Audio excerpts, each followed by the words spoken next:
Hello, everybody. I don't see you, but you may already see us, all of us doctors from UK.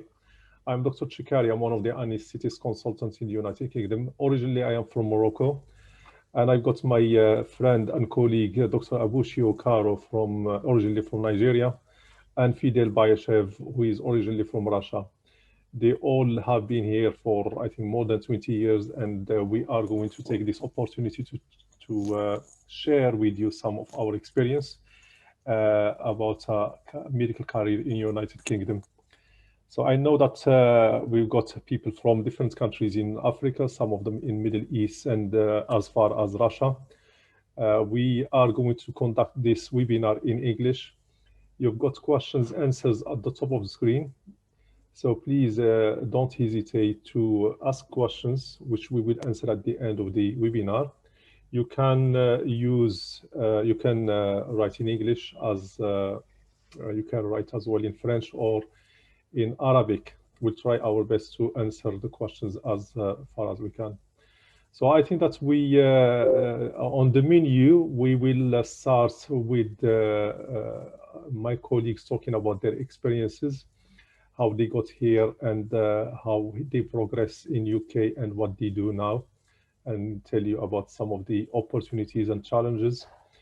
I will start with Abushi, then Fidel, and Basil, who is on his way home. He will join us later. And then I will give you a presentation about how you can get here as well. So I'll start with Abushi. To you, Abushi.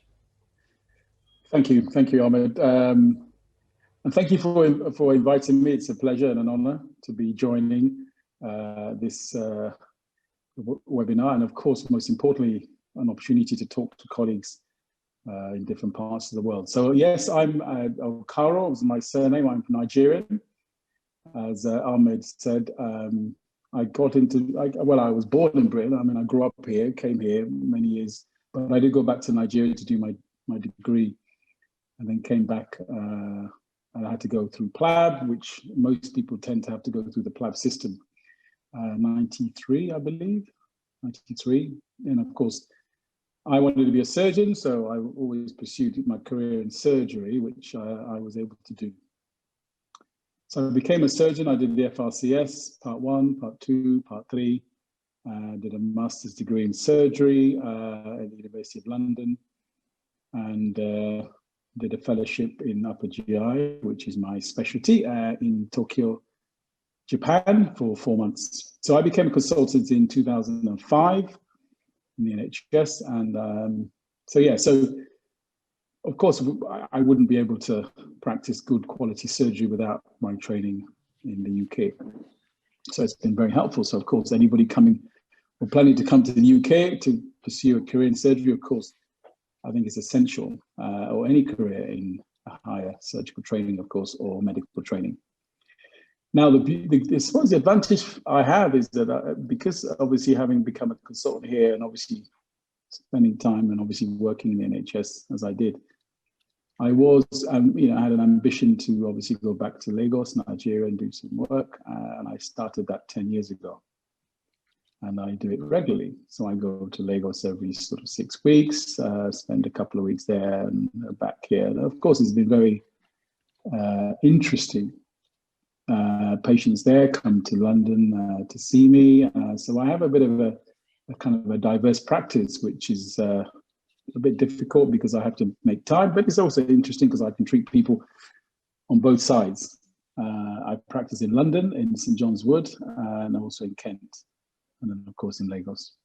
So yeah, so very interesting. Now, of course, there's very little we do in medicine that doesn't require a lot of effort, a lot of hurdles, but we have to find a way over them or around them if we can. But that's driven by, of course, a commitment and ambition. So I found it very, very exciting, and I consider myself obviously very fortunate. But we work hard. Ahmed and I do a lot of work together in the private sector. I think quality work requires quality intent, good training, patience, persistence, resilience, of course. And good mentors, you need to have good mentors, people that you can look up to, who can guide you, support you. So I think this kind of platform is good to at least create some sort of ambition or desire to want to come and gain knowledge and experience to become a better doctor, more knowledgeable, more capable, more reliable, and more effective, and of course value added along the way. And that's really important. So yes, you know, I'm enjoying my career now, of course, and of course we're working hard. So of course for me, I would say Britain always, I suppose, with the Brexit, is a good place to start a career. It gives you a massive platform to really push forward on whatever your ambition is. You've got to tick all the boxes. Education is key. Training is all part of it. Of course, you've got to be trained, but also when you're trained, you have to train others. So it's one of those sort of cycles where you go around, you get trained well, you train well. And so I'm sure you will come across a lot of people who will be able to give you their time and their honest opinion and honest experience sharing for you to gain knowledge and experience and wisdom. You know, we do a lot of training in Lagos. I run quite a few programs. In fact, we're setting up a network in West Africa now between surgeons who have an interest in bariatric weight loss surgery, which is something I do a lot of actually. And that's because networks are perfect. Networks help ask, get an answer, ask a question, get an answer, make a contact, make a connection, build a network. Very important. I've learned so much from just interacting with people and sharing their experience. So I think this is a very good example of obviously pulling on one's resource and network. And I thank Ahmed for putting this together. And I hope that you will find it beneficial and helpful in your career and your future. Thank you. Thank you, Ahmed. Thank you, Abushi. Thank you for this word of motivation. I think that's persistence, resilience, and patience are the words I really like in life. And we all probably share a lot of them. Thank you very much. I'll pass directly to Fidel. I think that some people, they are on the chat, they cannot hear us. If they can just check their computer and the Zoom, there could be something just happening on their side. I clearly heard what Abushi said. I'll pass the ball to Fidel BAYSHEV, who is another colleague. I met Fidel on a course and we trained together at in Oxford. And since we have been friends, and not only two of us, our families have been friends since. And I think that friendship will continue forever. We still trying to convince him to come and visit us in Morocco. One day we'll have, same as Abushi, in fact. He's laughing. All right, to you, Fidel. Thanks a lot, Ahmed. I'm real honor for me to take part in this great webinar. I think with COVID, we sort of been suffering, but also we look for the new ways of distributing the information and sharing our thoughts. And I'm consultant anesthetist in Portsmouth University Hospitals, NHS Trust. Been there for 11 years now, and I came to UK in 2001, so it'll be 20 years next year. Reason to celebrate.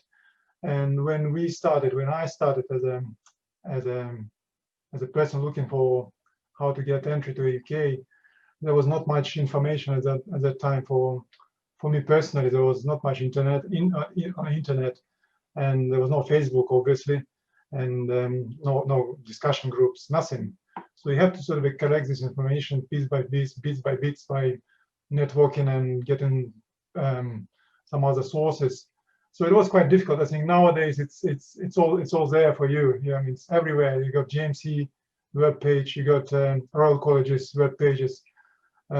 It's much easier. But I think this webinars like Ahmed organizes it's very important to share, especially to get to answer the questions, because information is there, but some specific questions can be only discussed and asked in personal networking.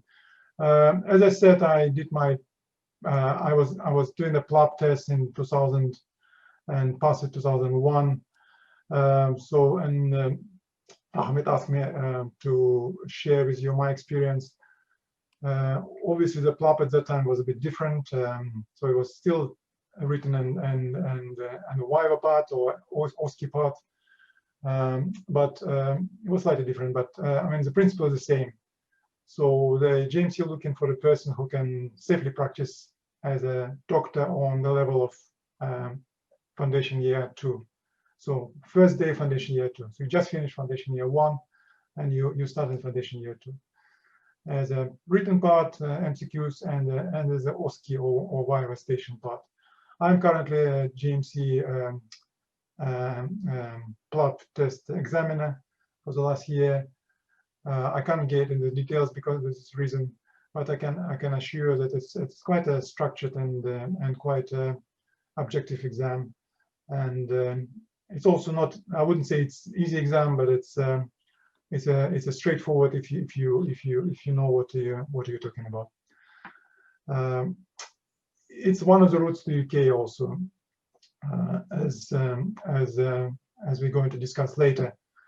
There are a few routes to UK. One is a PLAB test, another one is sponsorship, also acceptance of postgraduate medical qualification, and fourth one is a specialist registration. For me as a PLAB examiner and the person who's taking PLAB, I would say that this is probably an easy part if you just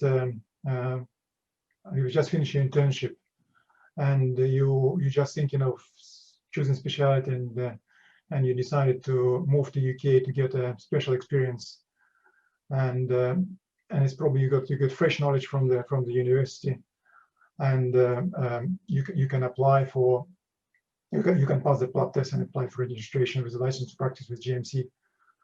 So it's probably not the easiest part, but more straightforward part than others, and it gives you the right to work in the UK. The other way of which probably Ahmed wants me to talk about is MTI. The MTI is a medical training initiative, which the new sort of a name for sponsorship by the Royal College by the Royal Colleges. So each Royal College got his own MTI program, and as a way for doctors with experience, at least 3 years of experience, and having their postgraduate qualification in their own countries to apply and to work in UK for 2 years and get experience as a UK doctor. So MTI got the criteria for the Royal Colleges and for GMC, and obviously for the immigration authorities. So there are a few, depending on the college and depending on the specialty, the different criteria, but more or less are the same. First of all, you have to be from either low income or middle income countries, which are listed on the special list. You have to have 3 years of experience in your specialty, and you have to pass the English exams, obviously, as the same with the PLAB test. It's either IELTS or OET, or occupational English test. And then you have to apply through the colleges. There's a certain process there, but probably if you have 3 years of experience and you get your postgraduate qualification in your country, that's probably the easiest way to get into the and get the license to practice in the United Kingdom. This is probably in a nutshell what I wanted to say. I'm very happy to answer your questions, and over to Ahmed.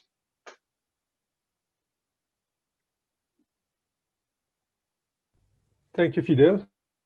So if you come next year to take the exam, you may be confronted by Fidel as an examiner. Remember the face. So I will, I think my other colleague, Basil ALMAHDI, is still on his way. So what I will do, I'll start with the presentation, and then when he comes, we'll give him a chance to talk about the experience. And he is going to talk especially about sponsorship from the Royal College, because he took that route. Despite that, it's a bit different from the medical training initiative, which Fidel mentioned, and we are going to repeat that. So that's my name. Sorry, there is I don't know, probably you see a line on the screen. I don't know where that's come from, but again, last minute problems with technology. So we just want to start with this statement. So as we said, we are here to share our expertise and experience with our colleagues outside the UK to highlight some of the opportunities and to show them some of the directions. We are fortunate to be here to learn, to develop, and we had the opportunity to develop others, and we want to share that experience with others. And for those who are adventurers, as Fidel mentioned, this is a good way of sharing that experience. It is, we don't intend to cause any mass immigration, but our intention is that to encourage people to take the extra step to think out of the box, to develop further, and hopefully with their knowledge and experience, they can go back and help their countries. As we all do, as you heard it from Abushi, he spent half of his time in Lagos and half of time in London. Same as Fidel, he spent a lot of time in Russia, and myself, I've been always in Morocco. And as you can see, we are taking this opportunity to encourage people to do more. And that's for all the benefits of our patients, wherever they are. So I'll start with this controversial video. That's the Prime Minister, of course.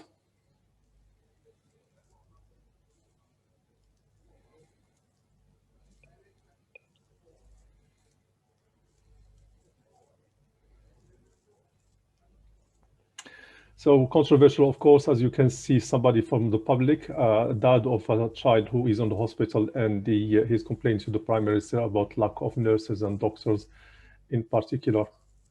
So I didn't pass that. So we are lucky and we are privileged to work for the NHS. I think the best organization in the world, which offer free care at the point of need. And I think it's one of the gifts which was given to the British people. So you just have to sleep at night and don't think about what would you do if you get sick in this country. It's one of the really huge organization, as you can see. And it's not about only caring for patients, it's about developing patients, it's about innovation, about research. It's just amazing. So we are privileged to be part of this organization. As you can see, NHS, or National Health Service, is among the five biggest employer in the world. So with 1.5 million staff, there are 150,000 doctors. 30% of them are non-British, like me and my colleagues. 1 in 12 posts in hospitals stay vacant, and there is also a need for nurses, which is around 40,000. In matter of satisfaction, NHS is scored highly, so it is second after Finland, knowing that NHS has a little budget compared to the budget of France, Denmark, and Germany.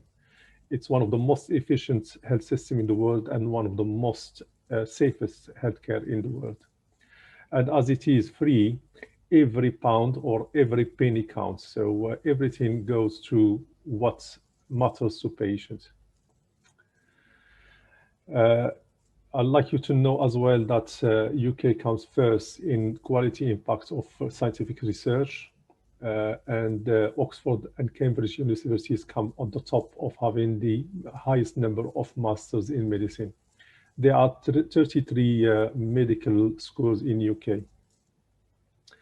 We are lucky to be part of this innovation. I myself, Fidel, in fact, and Abushi, all we use this gadgets, robotic surgery. It's generally present in most hospitals. I think that UK is leading on the artificial intelligence, and there is a lot of intervention, radiology, and other gadgets. The other thing where the UK is leading is DeepMind. So this is all about exploiting data for artificial intelligence. As you can, NHS as an organization, NHS data was 9.6 billion per year. And there are lots of people who want to get that data to use it for innovative solutions for patient care. I don't know whether you know these people, but the one at the top here is Lord Darcy. He used to be a health minister. He's originally from Armenia. Next to him is Magdi Yaqub. If we have Egyptians, probably they will know him, but he is originally from Egypt, and he is one of the most famous cardiothoracic surgeons who innovated many procedures and many techniques in cardiothoracic surgery. And I think he's still active in Egypt, having carried out many ministerial activities, and he is very generous. He does a lot of charities up to now. And the third person is not a doctor. He's outside. He's an investor. He's Ali Prasad, who is the boss of Babylon, I think the biggest telemedicine technology in the world. And he is working on an artificial intelligence right now. Very controversial, but he is a pushy man. He does a lot. So as doctors, they are not only doctors, they don't just care for patients. And as you can see, I think we are educators, we are researchers, we are managers, and we are entrepreneurs. But right now, there is more CEOs or chief operating officers, chief executive officers. Up to 10 years ago, we used to have about 13% as doctors, as chief executive officers of organizations. Now that number increased to 34%. 63 of them, they are nurses. We are still behind in matter of in the numbers of doctors is about 19%. So doctors, they lead on organizations. And for example, in our organization, which has about 4,000 staff, with a budget of £250 million, our chief executive is a nurse, and she is a woman, and it's a good news. When you have to come here, you got to register with General Medical Council, and General Medical Council look after you, but also it's the one who keep an eye on you with all sorts of appraisal validation. The nurses, they've got their body, which is the Nurse and Midwifery Council. So they are separate. They are submitted to the same rules. So what about patients? What do they think about doctors in this country? You'll be glad to hear that nurses, doctors, and teachers are the most trustworthy profession in this country. So nurses, I think most of the time they come first. We come first as doctors, second as doctors, and teachers usually third. And you can see the bottom of the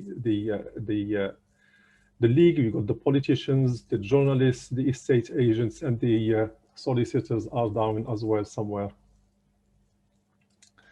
Is there a need for doctors in the United Kingdom? As you can see from these headlines on the newspapers, there is always something written about the needs of doctors. And that's in all grades, whether in training or as consultants, higher or senior doctors.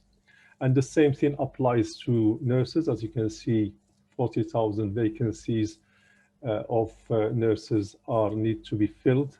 And particularly now with COVID, and I think that for doctors and nurses, things may get worse with Brexit. I think that the European doctors and nurses now, they have to go through the same procedures from the 31st of December if they want to come and work in this country. So they have to take the PLAB test. They have to go through the nursing exams if they want to work in this country. So the need is huge. And is it possible? It is possible. Of course, you can see 3 people in front of you. They're all from different countries and they all made it. Myself, in fact, I came in back in 1997, and I think I was the first Moroccan doctor to come to this country. And as Fidel mentioned it, I didn't know nothing about the system. I didn't know anything about the how to prepare. There was no internet. It was just advancing by small steps, and luckily we got there. So there is, it is possible, of course. As you can see here, this is a chart which shows that every nationality in the world is represented in the NHS. So these are the numbers of doctors and nurses which are present in the UK. Of course, at the top is our UK and British, followed by Indian, by Filipino, Irish, Polish, Nigerian, and I think that every nationality is represented in the National Health Service. So as the title says, one NHS, many nationalities. In matter of doctors, as you can see, there are more British, of course. So the EU, the non-British, they represent 9% of hospital doctors here, and 6% are nurses of national on other EU continents. And we say British, that's including me because I'm qualified outside UK, and of course I gained the British citizen after a certain time, so I'm counted around here. So as you can see, 38% of hospital doctors gain their medical education qualification outside the UK. It's a huge number. It's almost 50%. In matter of nationality of doctors, January 2020, you can see again British, followed by Indian, Pakistani, Irish, and Egyptian. So how can you do it? I think probably the easiest and straightforward path is the PLAB route. We are going to talk about the other routes. This is really suitable for people who just finishing their medical school. There are something which you have to have before even you think about exploring the way whether to come or not. First of all, you got to have a primary medical qualification back home, and you got to check whether your medical school is recognized by UK. And the way you do it is by entering the name of your medical school on this website, World Director of Medical School, and it tells you whether it's recognized or not. I think most of the medical schools are recognized. If that is it's recognized, then you got as well to have 12 months postgraduate clinical experience.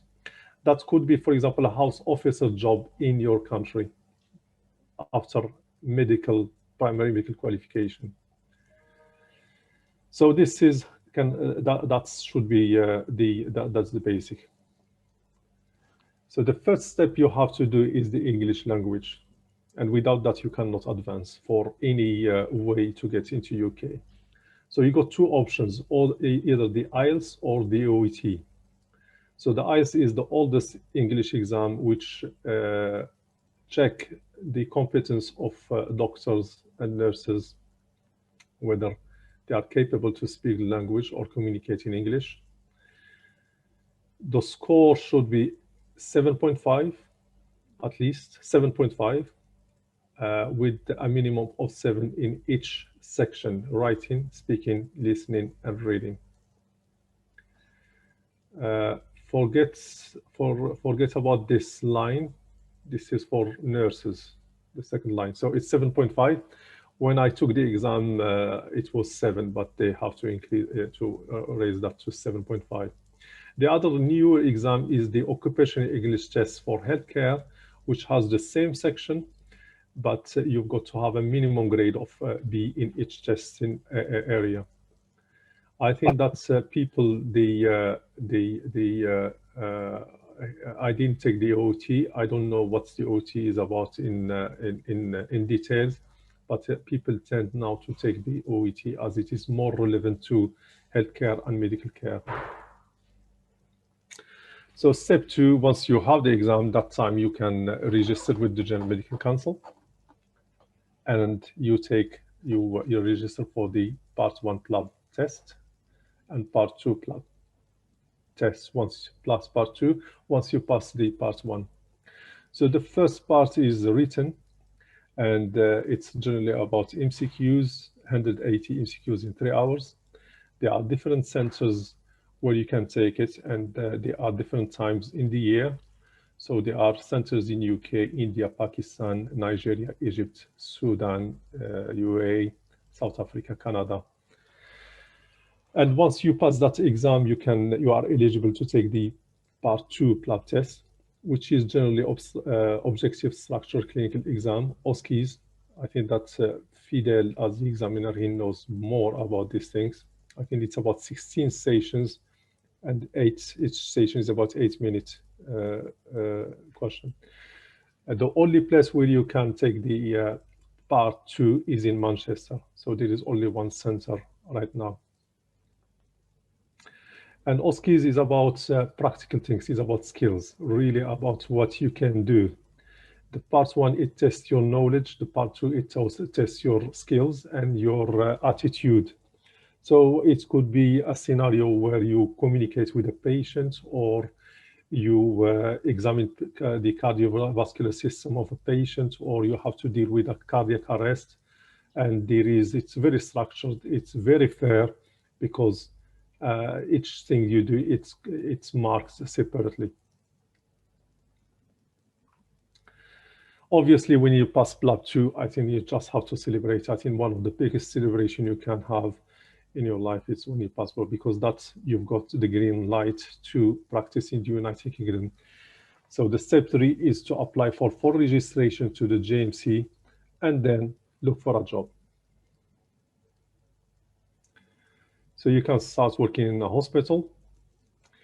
There are more than 152 NHS hospitals in the United Kingdom, and there are private hospitals as well. But for most foreign doctors, they come to work in NHS hospital, where they get to develop a specialty. So this is London, as you can see, and these are the number of hospitals which exist in London, so quite a lot.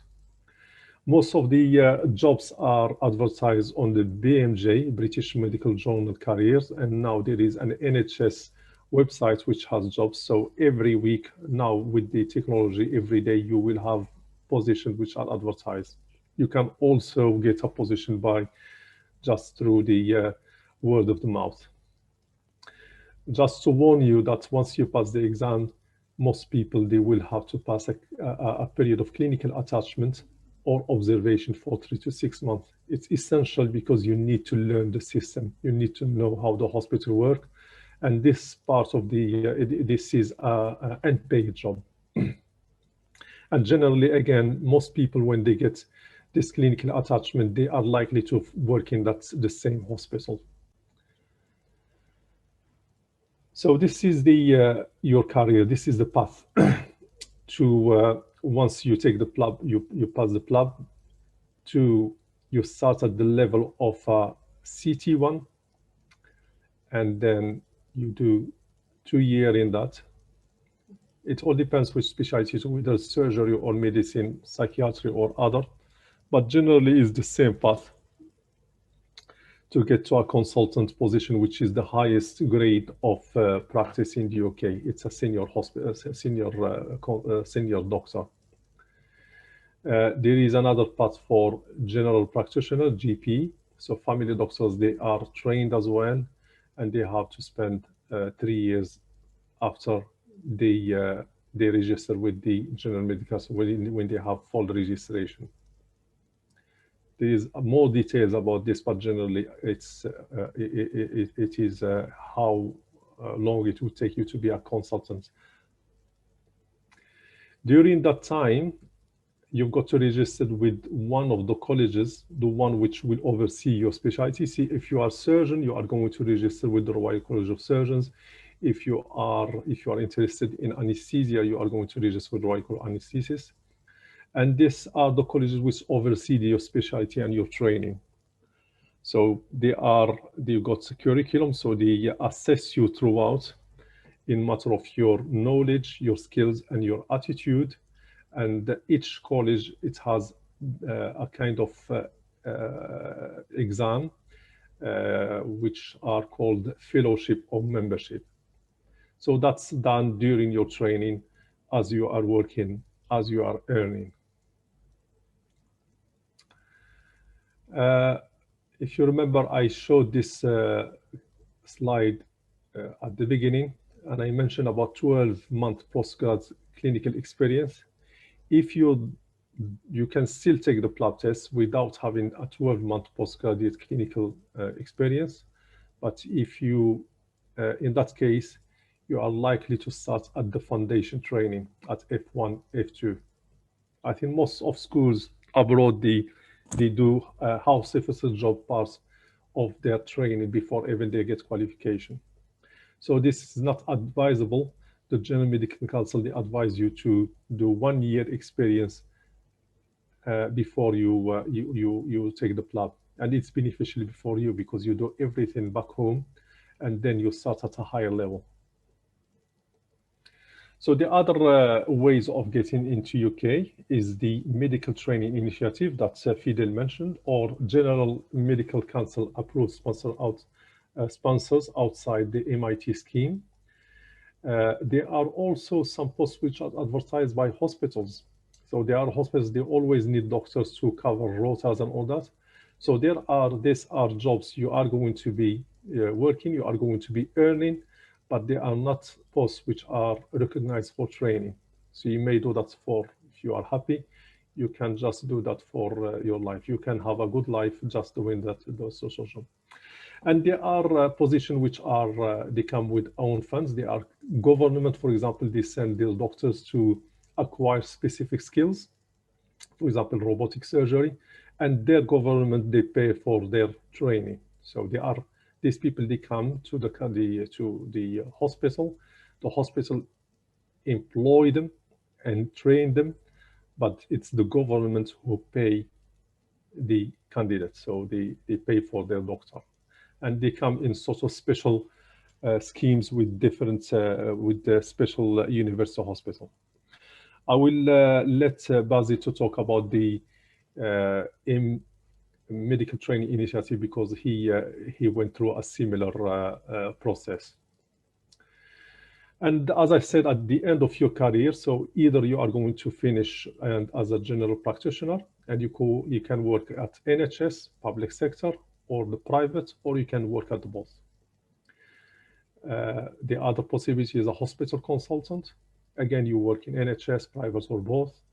And if you don't pursue a career where you get in these two, you can just carry on as specialist doctor, where you are employed by a hospital, and you can, and there are plenty of doctors who just choose or couldn't manage to pass the exams, and therefore they carry on working for the same hospital, whether NHS or private. I think a lot of people will be thinking about how much I will be earning. The earning is similar. So whether you are English, British, or foreigner, you earn the same. For you, if you come and you start at CT1, so your starting salary is about 40,000 basic salary for a certain number of hours. I think it's 48 hours, guys. Yeah, 48 hours a week. And everything else you do as extra shifts or extra work, you get paid for it. And that salary gets increased as you progress into your career. So when you become a consultant, this is your starting salary as a consultant, which is 82,000 a year. As I said, when you are a consultant, you can start doing private and you can do other activities. So this is just the minimum you can gain. And of course, you guys, you are thinking about your career, but life, it has more than a career. There is life outside in UK where you can enjoy theater or music or walks, and you can travel all around Europe. The two books or the two Bibles you need to start if you want to prepare for the PLAB is these two books. Every person who takes the PLAB, he had to go through page by page of Oxford Handbook of Clinical Medicine or the other one of Clinical Specialties. They are available on Amazon, and I think they cost about £20 each.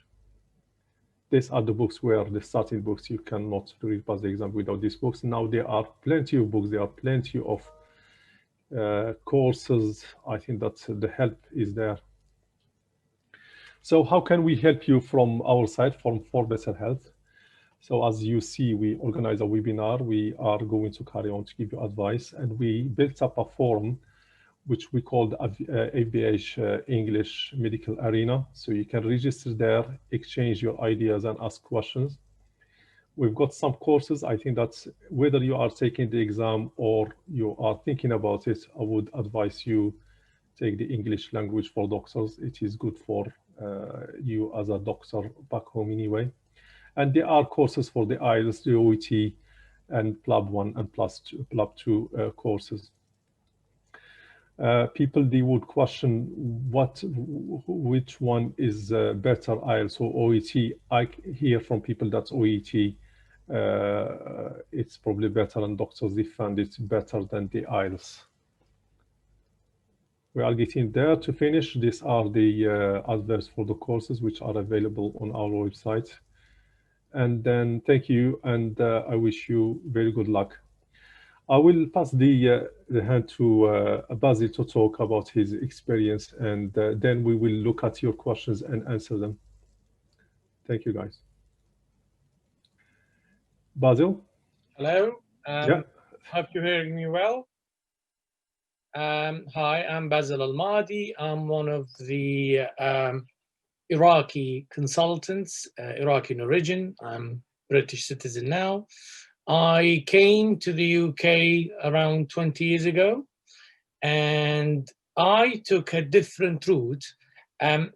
It's not the MTI exactly, but there was another route called double doctor sponsorship, which is similar to the MTI, which meant that I did not need to do the PLAB or pass through the hurdle of PLAB. But at my time, the IELTS was there, and the only one, and I had to do the IELTS and score 7.5 in each.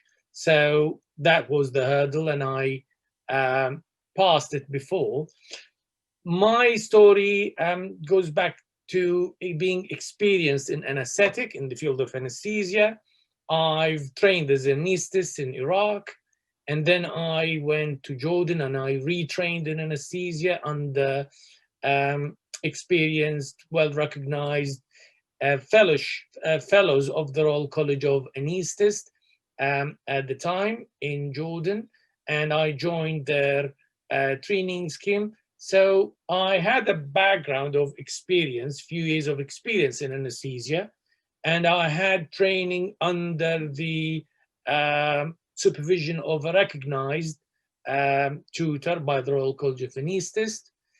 And at the time, there was something called the double doctor sponsorship. So my Jordanian sponsor contacted a British fellow of the Royal College, became a sponsor of my exemption from training.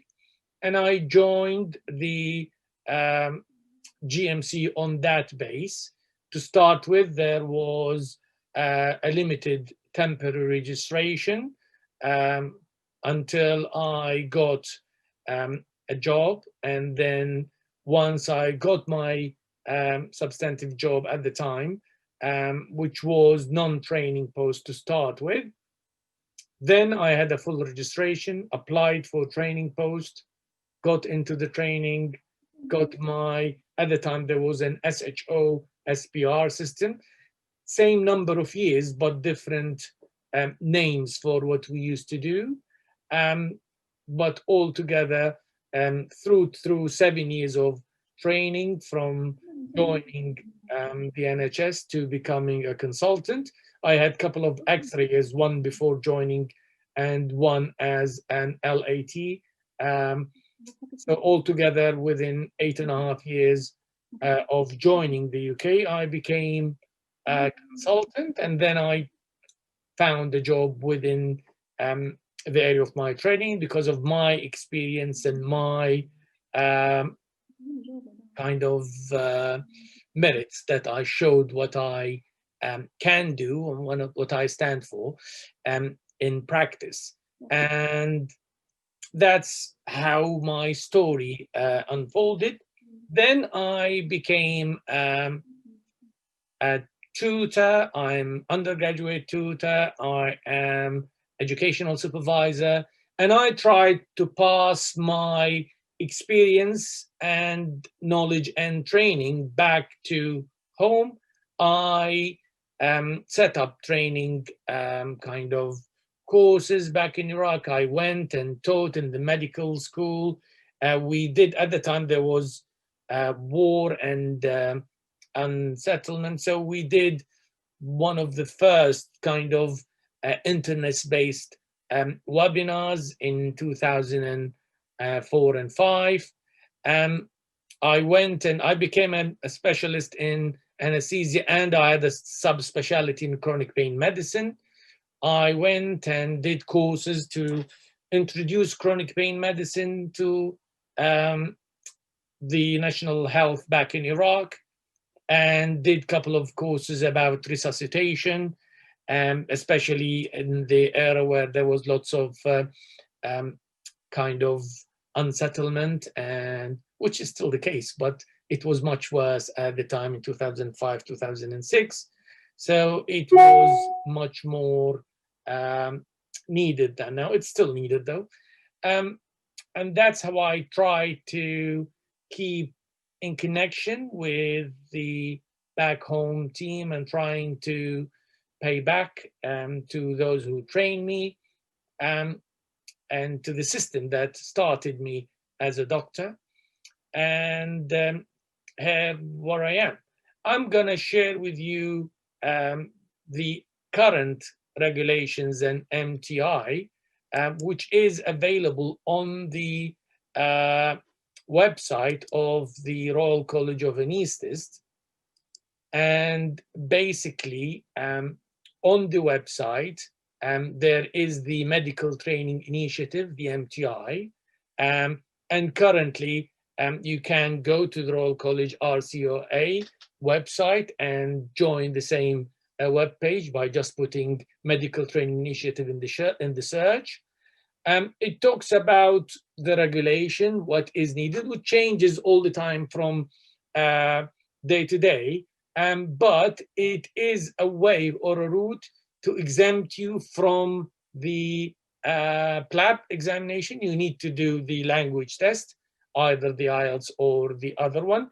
But if you have experience specifically in anesthetic, if your training of in the anesthetic field is recognized by the Royal College, which is something that you can discuss openly with the Royal College, then you can apply for the MTI, and this will exempt you from the PLAB, and you can find a job as an MTI doctor. There is the GMC that you need to contact with a certificate of sponsorship from the Academy of the Royal College.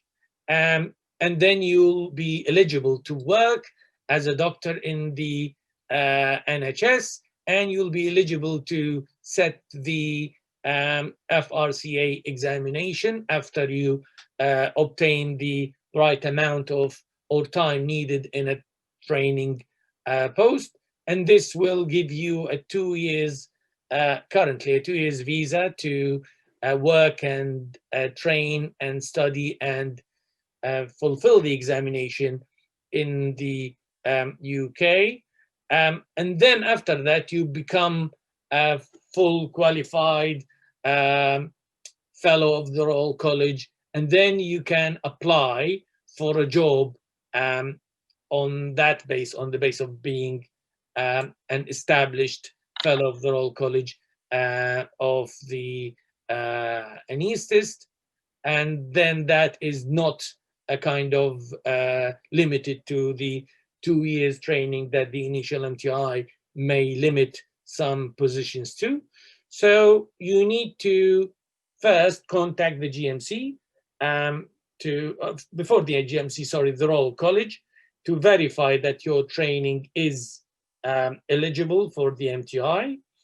Then you need to apply for posts that gets advertised as an MTI by individual hospitals.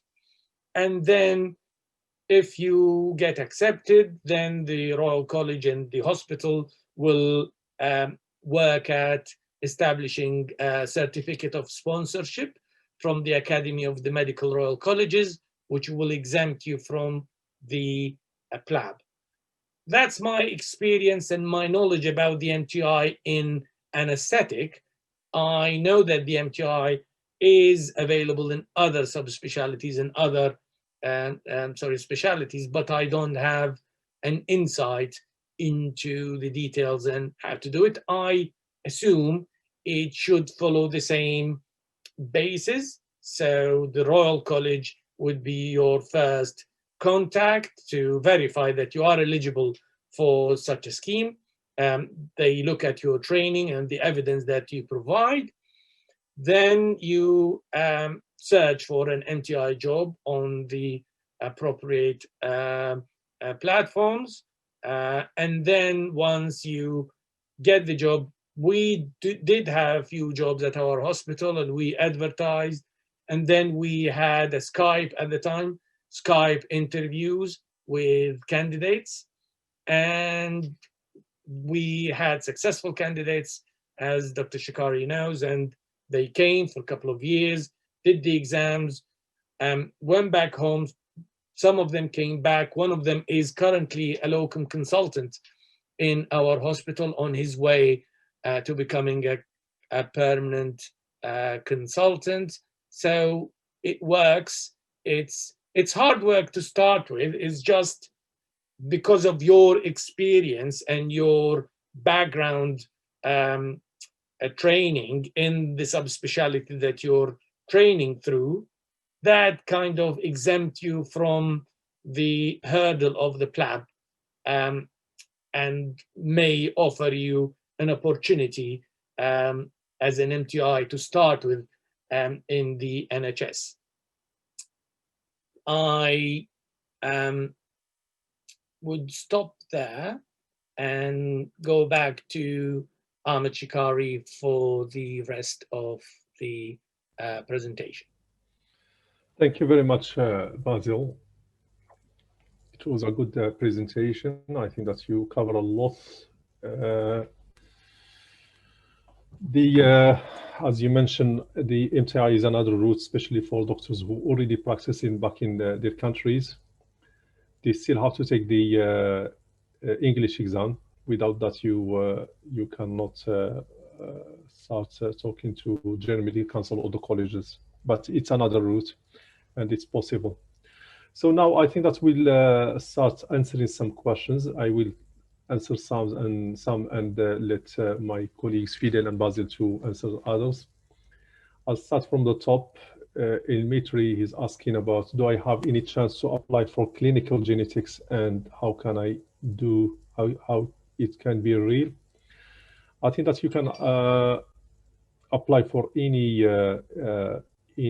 specialty once you pass the PLAB, or if you're already a clinical genetician back home, you can contact the college and look for a sponsorship. But when if you don't have the PLAB, if you don't have the registration GMC, you cannot apply for anything. You start from as a new doctor, fresh doctor, and you start building up your career. But the opportunities are open whether you are British or non-British. Mohammed Shakir, he asked about how many hours do you work in UK? I think that I will get Basil and Mehdi to help me, but there are rules, European rules. There are, you cannot work more than 40 hours, I think, as a trainee. And for senior consultant, for senior doctors, you work 40 hours a week. In matter of how many you can work a week, that's your problem. There are people who work, I think that's a lot of people, there is a trainees, I think they work up to 60 hours because every hour counts. It bring them more money. But a lot of them, they prefer to work the hours they have the week and they spend the rest of the time either in their hobbies or with the family. Is that right, Basil, Fidel? Yes, it is. Yeah. So here, I mean, there is a question here which I don't, it's not really clear for Dimitri. If you repeat, I mean the IELTS Club Road. If you repeat that, there is no question in fact. Mohammed Shakir again, I only find details about salaries within NHS. What about private practice? Is the pay good? Most doctors, in fact, they work for NHS, as I said, because NHS is one of the best organizations in the world. So most of doctors, they practice within NHS and they can practice in private. In matter of private, it all depends which hospital you work for. If you work as a consultant in NHS, as you can see, which I showed you the different grid of salaries, which is similar for everybody. But in matter how much you can earn, it's up to you. So there are people who just like to get this NHS salary, I think most of them, and they spend the rest of their time with families and doing their hobbies. And there are people who, God knows, they earn £1 million, I don't know. So it's all about your hard work and how much you want to do.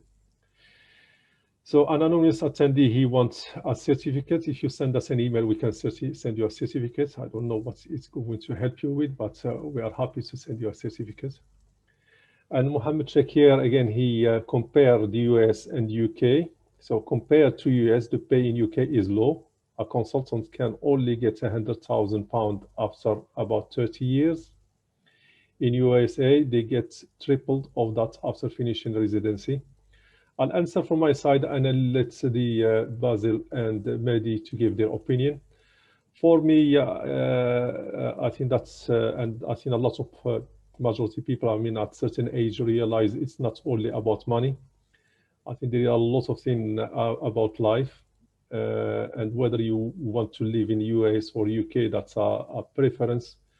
But I choose to come to UK for certain reasons, and I'm happy here, despite that I don't earn as much as in US, but I think I don't spend as much as in US.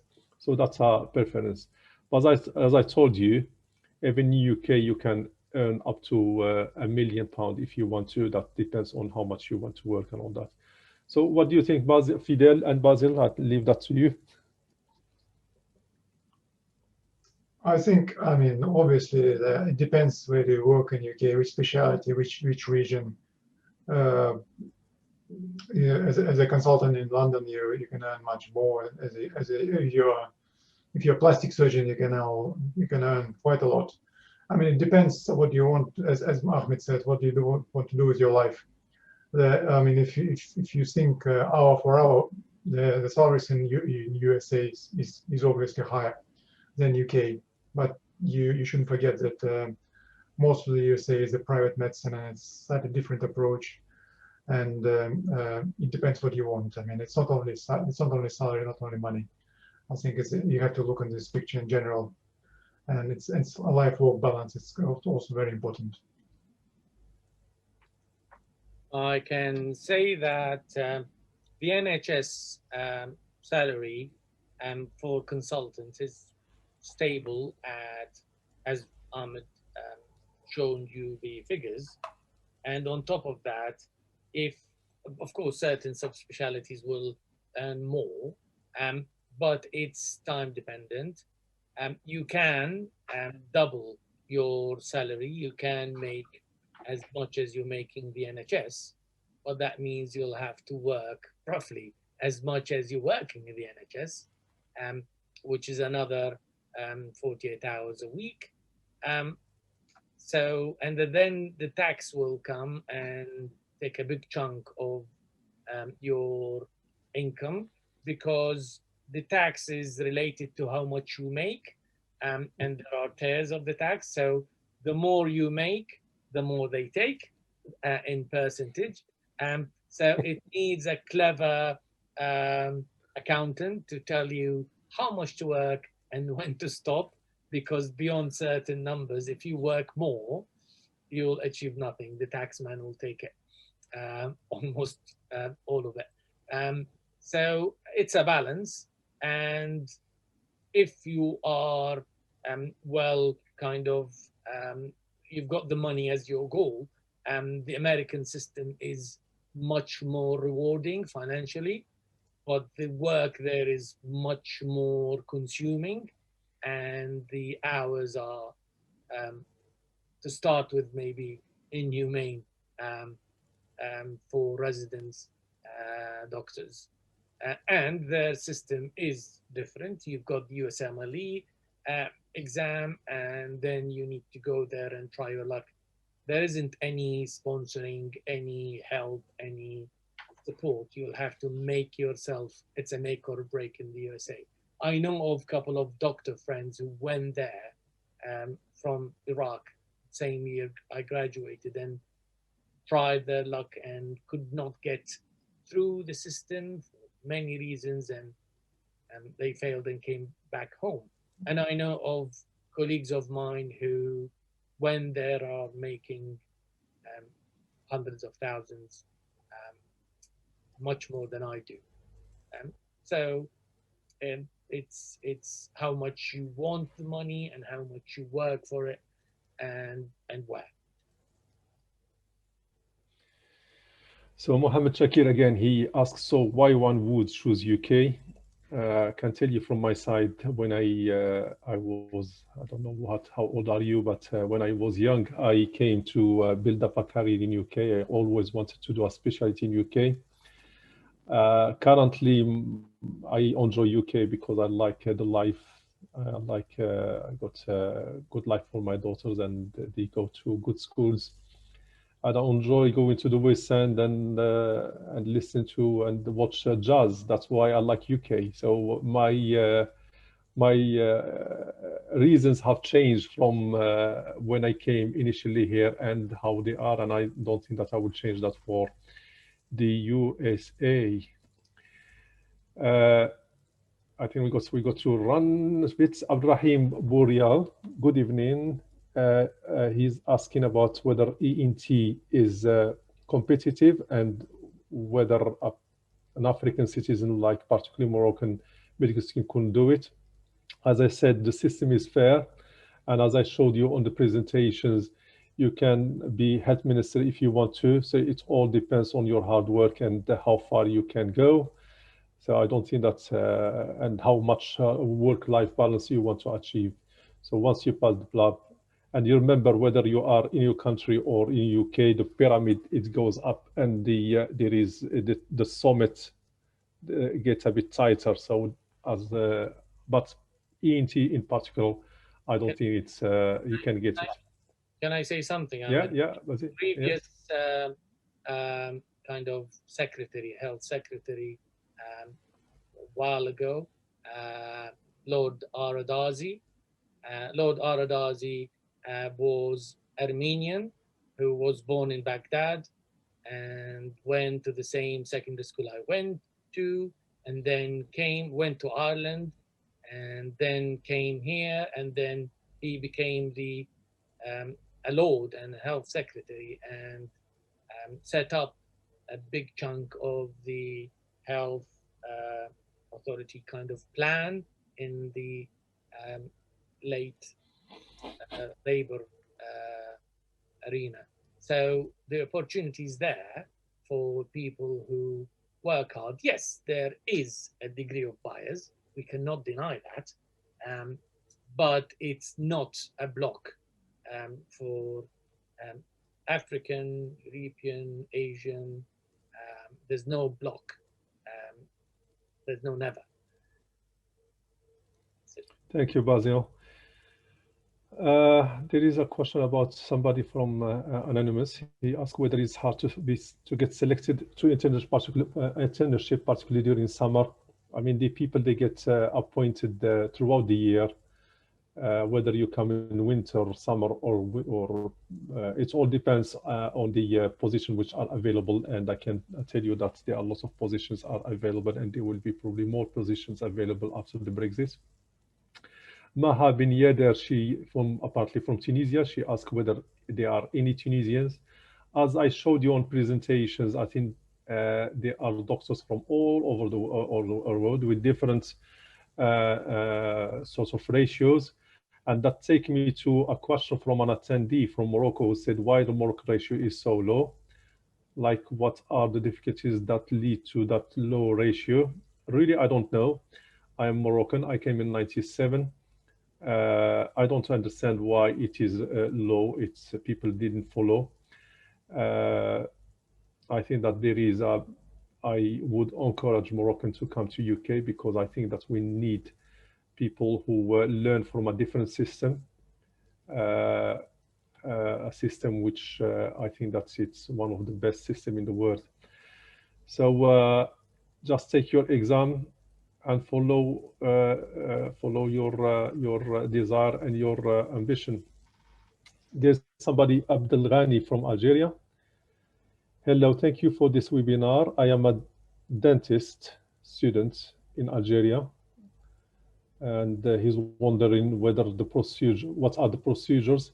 I'm not sure, but I think that the procedures are the same. I think this starts with a qualification back home, primary qualification back home. You still have to take the English exam, and you still have to take a dentistry exam, which is, I think, similar to the PLAB test.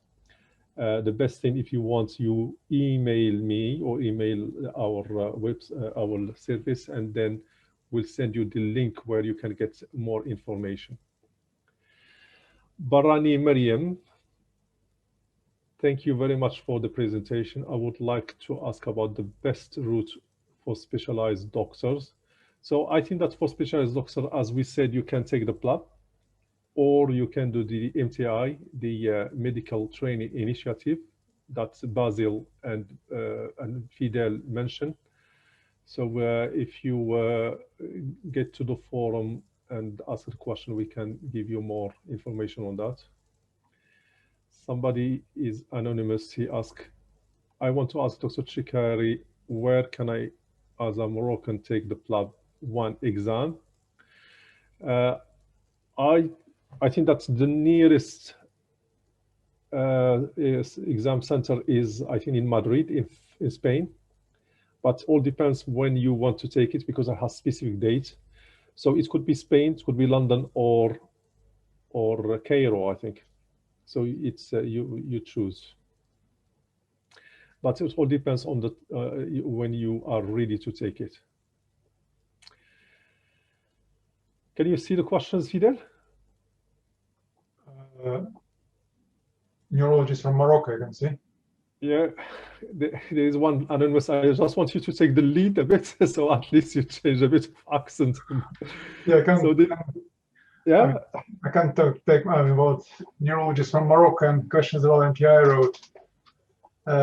Yeah, the question is, do you want to be able to work afterwards, or able? I mean, spend only 2 years of training and help you back to your country? Officially, yes.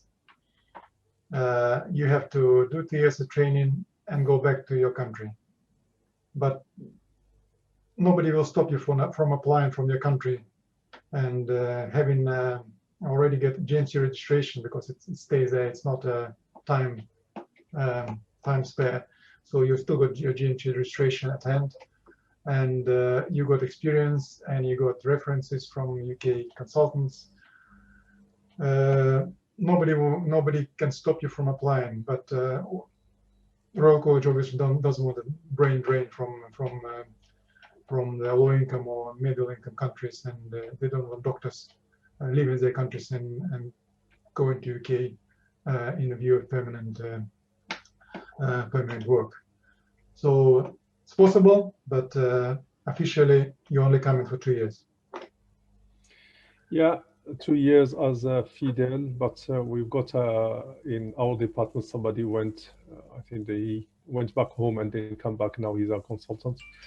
An anonymous attendee, again, I am a fellow in cardiology in my country. What is the better pathway to get my specialization? Again, is the MIT.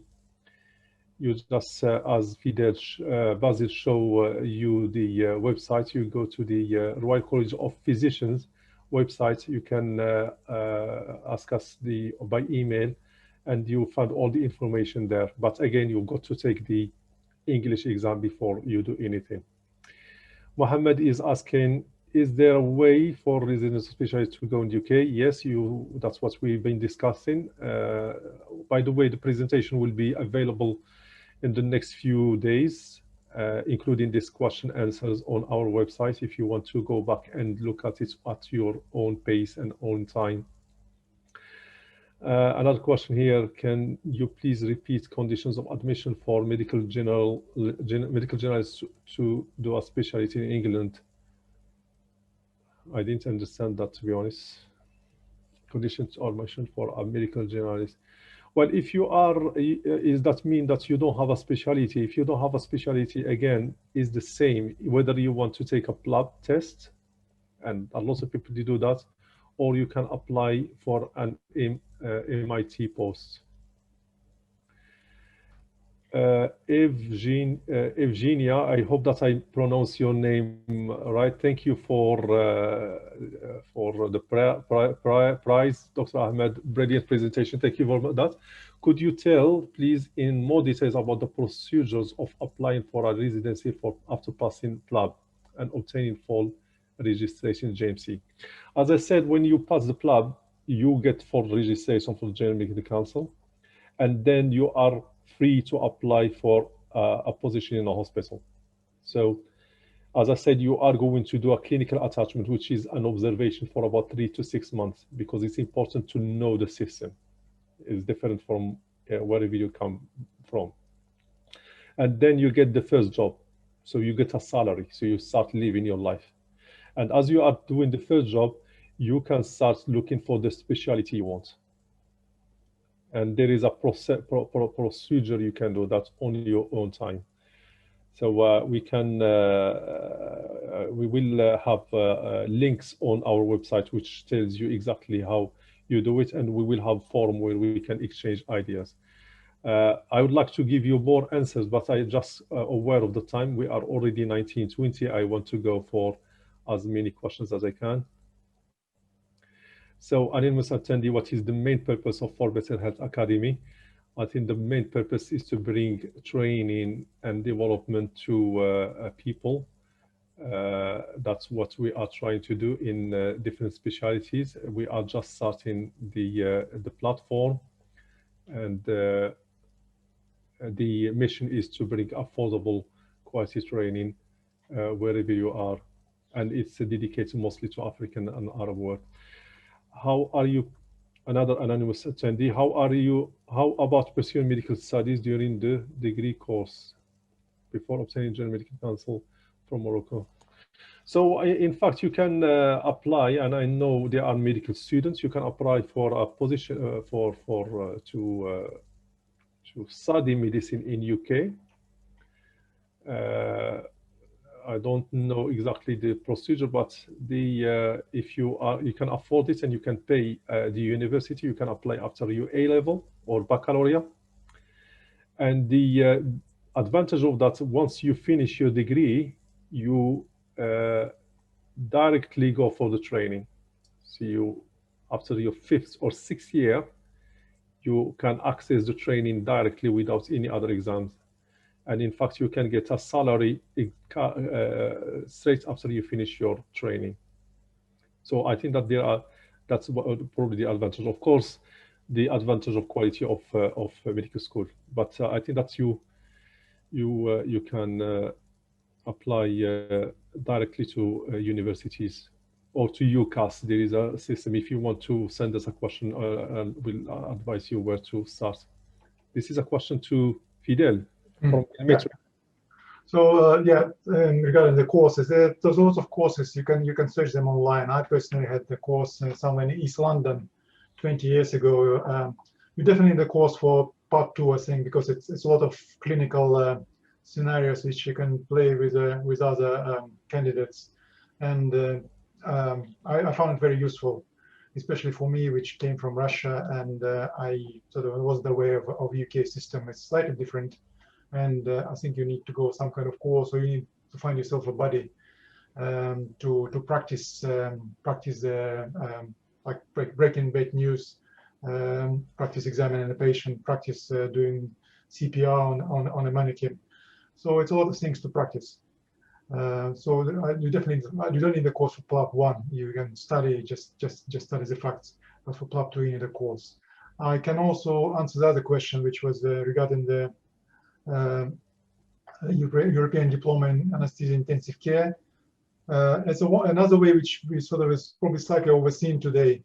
It's having a GMC list of recognized postgraduate medical qualifications, which includes some group postgraduate diplomas from other countries. You can search online the GMC and then the list of recognized postgraduate medical qualifications. So, for example, if you have a European diploma in anesthesia and intensive care degree, you can apply for GMC registration, and you don't need to do a PLAB or go through MTI. So it will be another way. But unfortunately, this exam only happens once a year, and I think it's a waiting list now. And also, if you Ahmed, I'll ask me, there's another question. I think a bit lower down. The grade student from Russian diploma. Do they have any red diploma? Red diploma, it means diploma with distinction. We call it here. It doesn't. You don't have to have a diploma with distinction. So any degree. Degree from Russian university will do. There's a list of medical schools again on GMC website, which recognize if your medical school is there. Most probably you'll be recognized as eligible for registration. Or you also go through the ECMFG, it's an American organization which you have to pay for, and they check your postgraduate medical qualification, and you check your primary medical qualification when you're applying for registration. Thank you. Thank you, Fidel. I jumped a bit the questions because some of them are similar. For example, there is Mustafa who is trained as a psychiatrist. So again, you can do the MTI, and you can apply for a psychiatrist post in the UK. You can avoid the PLAB test, and I think that there are opportunities particularly in psychiatry. Mohammed Shakir, again, he asked about he is doing internship in Morocco 6 and 7 years. So in Morocco, if you are doing 6 and you've got to the 6 and 7, of course, to qualify, and that 6 and 7 is counted toward your 1 year experience. So you can, once you get fulfill your thesis, after the 7th year, you can take the PLAB straight away. And if you pass the PLAB, you can start as CT1. The clinical attachment is important for you to give you the confidence and to know it is just 3 to 6 months. And there is another question here from Anonymous. Is foundation year program the best route to get specialty training? It all depends where you start, to be honest. I think that the General Medical Council, they would advise you to do your internship first and then come to work as a CT1, to start your advanced training, because they want you to practice back home. But it is your choice. It depends what you want to do. I don't know about the life standards. So can £40,000 annum serve you as good quality life? I'll leave that to Basil to answer. So I think it's all relative. That's why I'm laughing. I mean, some people 40,000 it's enough, and others maybe just pocket money. So Basil, what do you think? So it depends on your standards and your priorities, and and your expenditure. And believe me, that you can spend as much as £1 million a month, and you can live with a couple of £1,000 a month, depending on who you are and what's your circumstances, what's your habits. Some habits can be very expensive, but in reality, you can live a reasonable life with £2,000 a month. Yeah, I got a yes in here. We make a transfer from Morocco to England as a fourth-year student? I am not sure about that. If you do it, maybe you got to talk to a medical school directly, and I think that you got to pay for your studies. That's for sure, but I'm not sure whether you can. I think we got another 4 minutes because we need to finish at 7:30. So I will scroll down and see if there is anything I haven't answered. But the questions, I think that we'll answer them and keep them on the forum anyway. You'll have the answers on Monday. Hi, doctor, must take lab classes. Example. So, hi, doctor, dear doctor, is it must to take lab classes or exam we prepare for us? Yeah, I think that you got to take the lab tests if you want to take that route. And as I said, there are plenty of books, there are plenty online courses, and we are going to offer courses if you want to join them as well.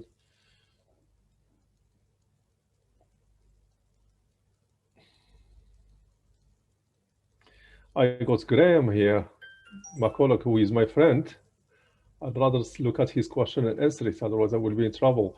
In general, is there a good working atmosphere in NHS hospital? Good friendly collaboration between staff and all levels in IT? Are new doctors from other countries welcome and supported? Graham, I can tell you, and you know me, that it's a great atmosphere. I think that, as I said, when I came in back in '97, I came from nowhere and I came in the dark. And I would thank every nurse and doctor who helped me to grow in this organization, grow in this country.